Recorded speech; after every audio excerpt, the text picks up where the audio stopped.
It is 6:12, and we've all seen the footage of Casey Anthony, whether it's going to her attorney's office or leaving jail. But many have wondered what's going through her mind. One person who can provide us with some insight into this is body language expert Susan Constantine. She joins us live from the newsroom this morning.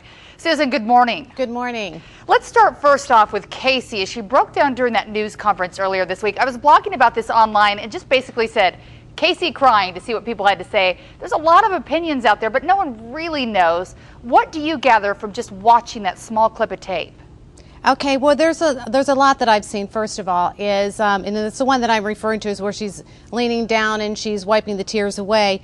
First of all, there's some lack of contact with the media. You see her kind of looking down and separating herself, and she's using what we call a feminine wiping of her tears. So she uses kind of her fingertips to wipe away the tears, so it's not a full-fledged cry, and she's just kind of picking at, so to speak, the tears and separating them away. On the other hand, she has one hand that's usually behind her back, and that's really a sign of submission. She's looking down, which is called a kinesthetic movement, which is where she has an internal feeling. And if you look at her lips, let's dissect her lips, okay? Look at the top lip and see how it's turned down at the end, and that is a sense of sadness. Now you see the bottom lip kind of perches out, and her chin also tends to wrinkle up, which is a nonverbal cue of frustration and anger. So anyway, what she's doing is what we call concealment. And she's got some emotions that are going on there, and she's trying to withhold them, and that is what she's concealing. And you have to really dissect the regions of the face, which is dissecting from the top of the nose up to the eyes, like holding a piece of paper up and just looking at the eyes and then seeing if it's congruent with the bottom portion of the face. Susan, very interesting to listen to. Also, when we look at this video of Casey, we rarely see her without her attorney next to him, Jose Baez. They seem oddly familiar with each other at times. What do you see when you look at him? Any body language there? Well, there's really more of a father figure. Look at her standing behind him as a protector. And, obviously she's not standing up next to him. He's like the father standing in front. And I'm watching his eye movement cues. And, eye movement cues tell you a lot about what somebody's thinking and feeling, whether they're in the visual mode or auditory or kinesthetic. And most attorneys, just like Attorney Baez, is in the thinking mode, which is auditory. You'll notice that his eye movements tend to go to the left, to the right. And he occasionally looks back at Casey for, actually for support, to give her support. And also, he's looking at the camera people from left to right as well, trying to make sure that everybody's got a view of what he's saying. All very interesting. Susan, thank you for joining us this morning. It kind of makes you want to think about what your face is doing the next time you're talking to somebody. Thanks Yes, for that insight. You're very welcome. Tom?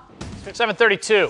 From the disappearance of her daughter to her back behind bars, accused of murder, many people have wondered what's going through Casey Anthony's mind these past few months.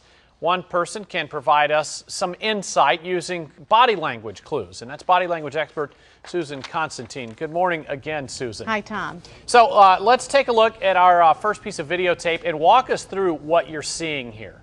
Okay, this one is actually what we call a lip press. This is actually, she's looking down to the right-hand corner, which is a kinesthetic feeling again. What she's trying to do is withhold a thought or a feeling. So what she does is she takes her mouth and presses it inside so that she is not able to express her thought or her feeling. She's holding back a concealed message. All right, let's go to our next one and talk to us about what you see here. This is an interesting one. This is actually called contempt. Anytime you ever see someone's mouth angled to the side, it's called contempt. It's what we call moral superiority, which is also a narcissistic type of personality disorder. Anyone that smiles, it's what we call a little smirk that goes off to the side angle. Always be cautious. And as you've been watching her, Susan, you've been watching this just like the rest of us for months. What have you noticed has changed in her body language?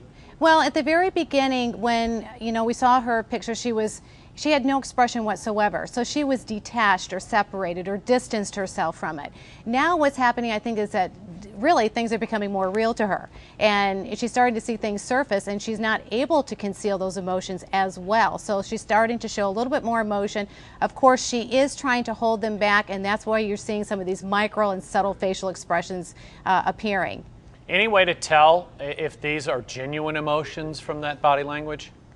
Actually, yes, because they're called leakages. So whatever you're thinking and feeling is going to be expressed through your body language. The most important thing to remember is you have to look at cluster emotions. It's not just one nonverbal cue and all of a sudden you figured them out. Let's look at the past, watch her demeanor prior to the disappearance of the child, and then now her demeanor has completely changed. That's what we call demeanor evidence. Tell us about this photo we're seeing here that was just popped up. Let's put that back up there. And Susan, tell us what you're seeing. That's called a lip press. See where she's taking her mouth and she's kind of folding it in? That is where she is trying to withhold a thought or feeling. She wants to verbalize something, but she's forcing herself not to. You see her chin kind of wrinkling up forward. She's also kind of frustrated and angry. All right, Susan, you may see me looking like this because we're out of time. Thank you for the insight. It really is fascinating stuff.